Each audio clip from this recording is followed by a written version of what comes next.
actually doing another video on stupid contractors. And so here we go. We got this nice, beautiful, what do you think it is, several ton Bobcat track hoe sitting right here on this man's driveway. You never do this. All you're doing is just waiting for it to, it's going to crack it and break it.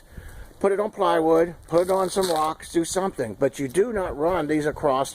Actually, in many municipalities, it's illegal to actually run one of these machines over the sidewalk. Now, if you're not allowed to use it on the sidewalk, how do you think you could put it on a man's driveway? Look at this here. Now, at least that, cause this one over here is sitting off the yard. But how do you think it got here? Over the driveway.